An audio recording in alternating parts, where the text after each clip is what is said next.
দুজন দর্শক আমাদেরকে পদ্মা সেতু নিয়ে প্রশ্ন করেছেন। আমি শুধু শিরোনামটি দিচ্ছি, পদ্মা সেতু বাংলাদেশ, এই সম্পর্কে একটু আলোচনা করুন, এরপরে আমরা গভীরে যাব। এখানে আমি একটু শুরুর দিকে বলতে চাই যে আমরা সবাই জানি যে ওয়ার্ল্ড ব্যাংক এবং আদার ডোনার এজেন্সি এটাকে ফান্ড করছিল এবং ওয়ার্ল্ড ব্যাংকের যে অংশীদারিত্বই বেশি ছিল। এখানে একটা পর্যায়ে এসে আমরা দেখলাম যে তারা একটা দুর্নীতির অভিযোগ উঠালো এবং তারা প্রথম যখন সেতু বিভাগকে জানালো তখন কিন্তু সেতু বিভাগ তাদের কাছে জানতে চেয়েছে সুনির্দিষ্টভাবে যে আমাদেরকে বলো কোথায় কি সমস্যা হচ্ছে দুর্নীতির বিষয়টি। তারা তখন জানায়নি। আমি একেবারে স্টেপ বাই স্টেপ পুরো ঘটনাগুলি বলছি। তখন তারা বললো যে তাদের ভাইস প্রেসিডেন্ট ইন্টিগ্রিটি ডিপার্টমেন্ট, যেটা ওয়ার্ল্ড ব্যাংকের, যেটা সাড়ে তিন বছর আগে এটা ফর্ম হয়েছে, ওয়ার্ল্ড ব্যাংকের অপারেশন ডিপার্টমেন্ট যারা একটা প্রজেক্টের ভায়াবিলিটি ইভ্যালুয়েট করে লোন ছাড় করে, তাদের সাথে কোনো সম্পর্ক নেই। কিন্তু তারা কিন্তু এখনো চাই হয়তো যে লোনটি ছাড় হোক এবং integrity department it's a separate department like supreme court within the world bank, এবং এদের কাজ লোন ছাড়পত্র এগুলো এথিক্যাল ম্যাটার এগুলো দেখে।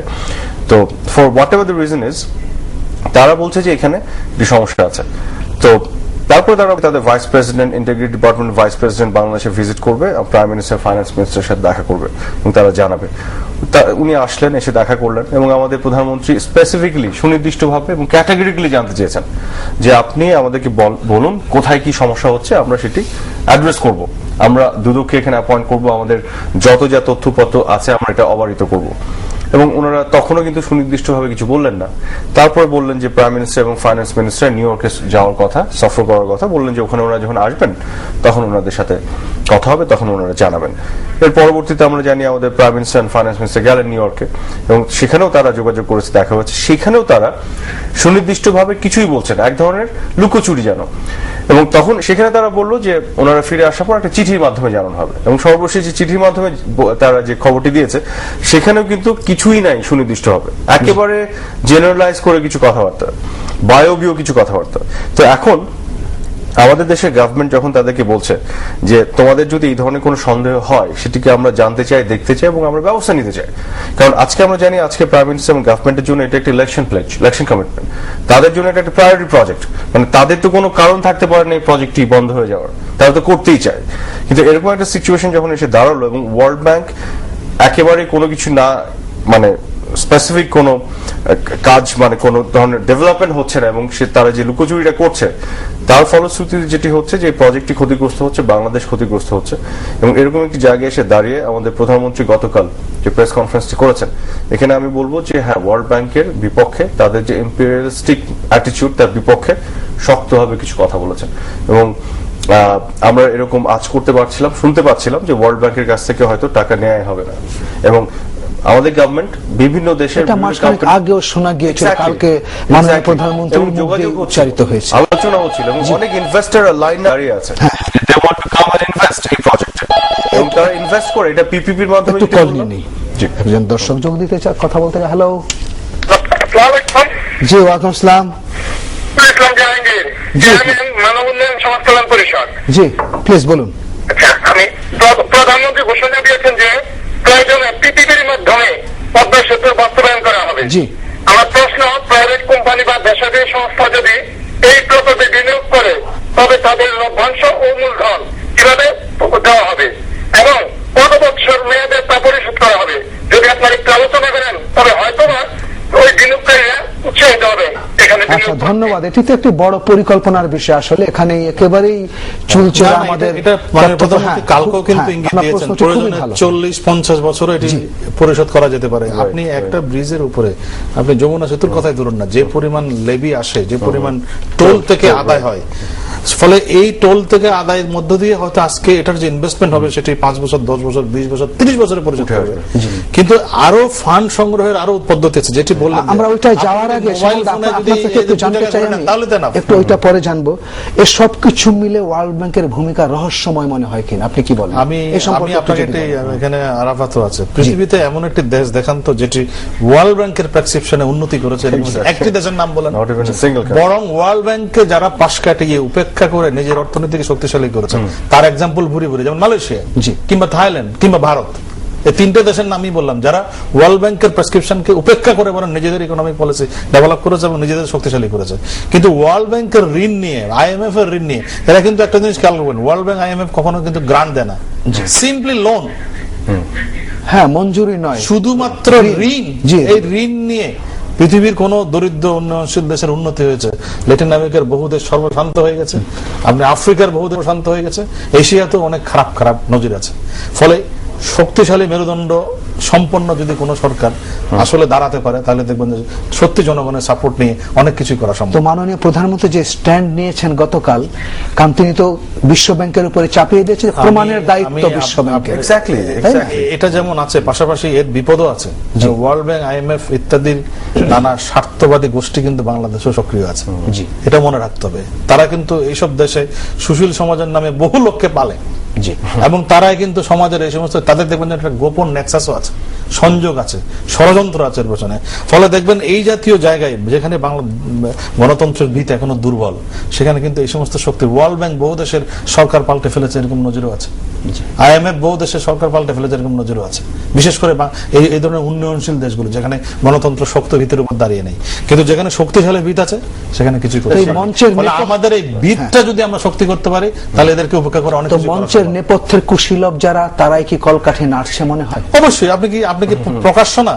আপনি দেখুন মিডিয়া, ওয়ার্ল্ড ব্যাংকের পক্ষে বাংলাদেশের মিডিয়াও আছে। যে আরো শুনবো, আমাদের দ্বিতীয় আলোচনা করছিলাম, একজন দর্শক দুটো প্রস্তাব করেছেন পদ্মা সেতুর জন্য, যে মোবাইল কলের সঙ্গে টাকা লেভি নেয়া, আর একটা যে এই প্রকল্পে যারা যুক্ত হবেন টপ টু বটম সম্পদের হিসাব দেবেন, আবার যখন প্রকল্প শেষ হবে বা এই সরকারের মেয়াদ শেষ হবে তখন তার হিসাব আবার আসবে প্রকাশ।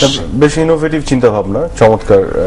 তবে আমি মনে করি মোবাইল ফোনের কল রেটের যে লেভির সাথে আরো কিছু যদি এখানে করা যায়, অ্যাকোমোডেট করা যায়, বিদ্যুৎ বিল বা ব্যাংক অ্যাকাউন্ট আছে, অনেক কিছু, এটা আমরা সবাই দেশের প্রত্যেক জনগণ, সিটিজেন, যে যার এমন ভাবে আমরা এটাকে মেকানিজমের মধ্যে আনতে পারি, পার্সেন্টেজ ধরে যে যার সক্ষমতা অনুযায়ী কন্ট্রিবিউট করলো, এটা তো একটা হতেই পারে। আর দুর্নীতি বিষয় যেটি বললেন সেটাও একটা চমৎকার আইডিয়া, যে যিনি এই বিষয়টাকে দেখবেন তাকে যদি আমরা অলরেডি জানি যে তার কি সম্পদ আছে, তো পরবর্তীতে জাস্ট আমরা বায়বীয় ভাবে অনেক অভিযোগ করার যে ইয়ে আছে, এগুলো ধোপে টিকবে না, কারণ আমরা স্পেসিফিকলি তখন প্রুফ দিতে পারবো। আচ্ছা, ওয়ার্ল্ড ব্যাংকের এই বিষয়টি নিয়ে এবং পদ্মা সেতু নিয়ে আমি যদি আমার একটু বলার আছে, যে আজকে কিন্তু আমাদের এখানেও দলমত নির্বিশেষে আমাদের ঐক্যবদ্ধ হওয়ার একটা বিষয় আছে, কারণ আজকে বিষয়টি খুবই সুস্পষ্ট হয়ে গেছে আমাদের কাছে।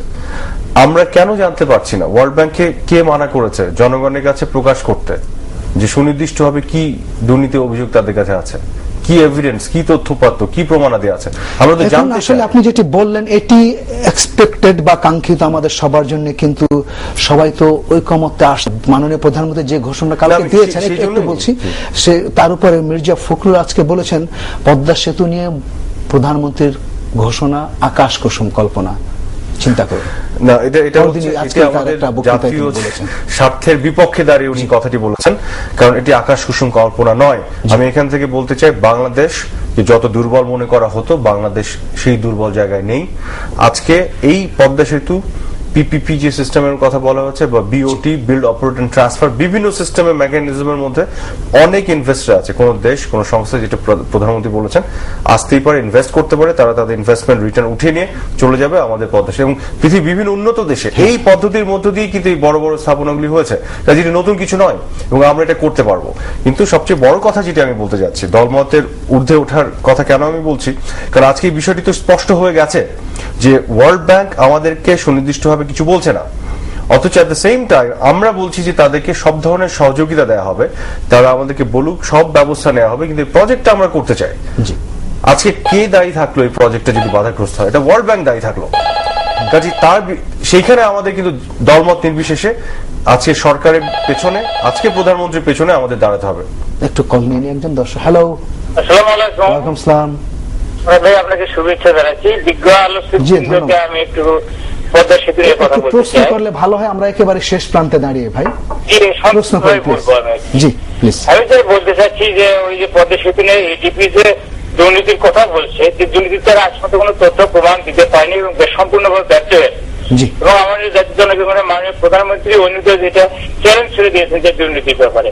এবং পাশাপাশি যেটা বলতে চাচ্ছি যে উনি যে বিনিয়োগের ক্ষেত্রে যে পদক্ষেপ উনি গ্রহণ করতে চাচ্ছেন, এটি অত্যন্ত ভালো এবং আমার দেশের জন্য মঙ্গল হবে এবং সমালোচনা হবে। এটাই বিজ্ঞান থেকে আমি বলতে চাচ্ছি যে আমাদের মন্ত্রীর যে পদক্ষেপগুলো এটা আসেই সারা বিশ্বে প্রশংসিত হচ্ছে তার পদক্ষেপগুলো। আমরা আশা করছি যে হয় কি যে বাংলাদেশ একটা ইনফ্রাস্ট্রাকচার হাংরি কান্ট্রি, এখানে দ্রুত অবকাঠামোগুলো তৈরি হওয়া দরকার এবং এই একটি সেতু কিন্তু দেশের দক্ষিণ পশ্চিমাঞ্চলের একেবারে জীবনযাত্রা পাল্টে দেবে। যেভাবে যমুনা সেতু, বঙ্গবন্ধু সেতু যেভাবে পাল্টে দিয়েছে, আপনার মনে আছে একসময় সিরাজগঞ্জ শহরে যেতে নাইট কোচে যেতে হতো, এখন সিরাজগঞ্জ ঢাকা থেকে যেতে 3 ঘন্টায় পৌঁছা যায়। পুরো উত্তরবঙ্গের কিন্তু এই বঙ্গবন্ধু সেতু চেহারা পাল্টে দিয়েছে।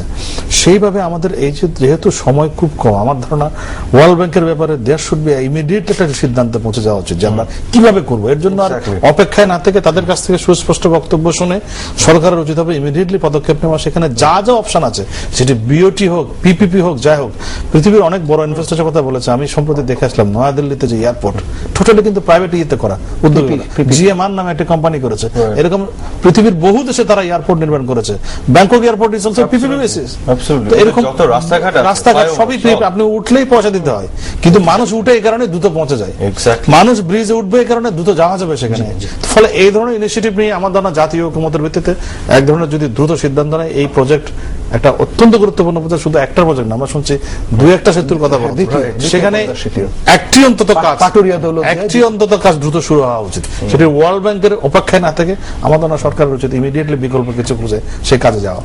একেবারে আজকে ওয়ার্ল্ড ব্যাংক দুর্নীতিকে অজুহাত হিসেবে ব্যবহার করে আমাদের জাতির স্বার্থে বিপক্ষে দাঁড়িয়ে যেভাবে এই বাধাগ্রস্ত করছে আমাদের স্বপ্নের আকাঙ্ক্ষার যে পদ্মা সেতু, সেখানে আজকে প্রধানমন্ত্রী যে দৃঢ়চেতা পদক্ষেপ, তার পেছনে আমরা থাকতে চাই এবং আমি ব্যক্তিগতভাবে আহ্বান জানাতে চাই বিরোধী দল এবং অন্যান্য রাজনৈতিক দলকে, এটা এখানে সংকীর্ণ দলীয় ঊর্ধ্বে উঠে এই জায়গাতে দেশ এবং জাতির স্বার্থে আমাদের এখানে আমাদের অবস্থান নিতে হবে। কাজে কোনো কিছু আজকে আকাশ কুসুম কল্পনা নয়, এটা বাস্তবসম্মত। পৃথিবীর বিভিন্ন দেশে আমরা দেখেছি এবং বাংলাদেশকে আগের মতো এত দুর্বল ভাবার কোনো কারণ নেই। আমরা পৃথিবীর অন্যান্য ওয়ার্ল্ড ব্যাংক বলেন বা ডোনার এজেন্সি, তাদের যে এই যে প্রেসক্রিপশন নিয়ে আমরা ক্রিপলড হয়ে এবং পঙ্গু হয়ে থাকতে চাই না, আমরা নিজেদের পায়ে দাঁড়াতে চাই। তো এটার বিরোধিতা করার পেছনে একটি রাজনৈতিক সংকীর্ণ রাজনীতি, এই জায়গাতে আমাদের সবকিছু নিয়ে রাজনীতি করা ঠিক হবে না, আমি যেটা ব্যক্তিগতভাবে মনে করি। এটা তো জাতীয় স্বার্থ। দুর্ভাগ্য এটাই যে আমরা তো এই জাতীয় ইস্যুগুলোতে সবাই একমত আসছে না। আওয়ামী লীগ পদ্মা সেতু করতে চাচ্ছে, এটি না করতে দিলে বিএনপির লাভ, আমরা এই দৃষ্টিভঙ্গি থেকে দেখি। দুর্ভাগ্য হচ্ছে এই বৃষ্টি হলো সেখানে তো শুধু আওয়ামী লীগের লোক উঠবে না, শুধু আওয়ামী লীগের গাড়ি চলবে না, এখানে আওয়ামী লীগ বিএনপি দেশের সকল মানুষই যাবে। ফলে এই জায়গাতে আমরা এই রাজনৈতিক সংকীর্ণতা থেকে বেরিয়ে আসতে পারছি না, যেটি আজকে মির্জা ফখরুলের যে মন্তব্য যে প্রধানমন্ত্রী আকাশ কুসুম সম্পন্ন, কি করে জানলেন আপনি আকাশ কুসুম সম্পন্ন? পৃথিবীতে কি বড় বড় ইনফ্রাস্ট্রাকচার পিপিপিতে হয়নি? পৃথিবীতে কি বড় বড় ইনফ্রাস্ট্রাকচার বিওটি বেসিসে হয়নি? এগুলো এখন আমাদের রাজনীতির জায়গাটি এমন জায়গায় চলে গেছে, এটা এতই কলুষিত হয়ে গেছে যে কারণে মানুষ কিন্তু আস্তে আস্তে এই রাজনীতির এই পঙ্কিলতা এটাকে ঘৃণা করতে শুরু করেছে। জি, শেষ কথা একেবারে আমি এটা আবার একই কথা বলবো, বাংলাদেশের মানুষকে আজকে বুঝতে হবে যে বায়বীয় অভিযোগ আজকে যদি আমি ওয়ার্ল্ড ব্যাংকের রাতে চ্যালেঞ্জ করতে চাই এবং আহ্বান জানতে চাই, আপনার জনগণের সামনে সম্মুখে তুলে ধরুন কি দুর্নীতি আপনারা তুলতে পারছেন না। আমরা ধরে নিচ্ছি আপনারা এখানে অন্যায় করছেন এবং আমরা আমাদের সরকার এবং প্রধানমন্ত্রীর সাথে আছি, কারণ আমরা আমাদের দেশের স্বার্থে এই পদ্মা সেতুটি হবে এবং এটার জন্য অন্যান্য অপশনে প্রধানমন্ত্রী যে সিদ্ধান্ত নিয়েছেন তার পক্ষে আমরা আছি। জি, বাংলাদেশ একটি স্বাধীন সার্বভৌম রাষ্ট্র। ৭৫ সালের জাতির জনকের হত্যাকাণ্ডের ভেতর দিয়ে ৯০ পর্যন্ত গণতন্ত্র বিরোধী একটি সরকার বারবার দফায় দফায় আসলেও মোটামুটি বলা যায় এখন পর্যন্ত গণতন্ত্রের অভিযাত্রা অব্যাহত রয়েছে। সুতরাং আমরা প্রধানমন্ত্রীর সঙ্গে সুর মিলিয়ে বলবো, ওয়ার্ল্ড ব্যাংক, বিশ্ব ব্যাংক, যাদেরকে একসময় দাতা সংস্থা বলা হতো, এখন বলা হচ্ছে উন্নয়ন সহযোগী, এমন কোন সিদ্ধান্ত যাতে আমরা মেনে না নেই যাতে তা আমাদের স্বাধীনতা সার্বভৌমত্বের প্রতি হুমকি স্বরূপ হয়। আমরা যেন এগিয়ে আসি দলমত নির্বিশেষে, সকল দলীয় সংকীর্ণতাকে পিছিয়ে ফেলে। অনুষ্ঠান যারা দেখলেন তাদেরকে ধন্যবাদ। শ্যামল দত্ত, মোহাম্মদ আরাফাত, আপনাদের দুজনকে ধন্যবাদ। শুধু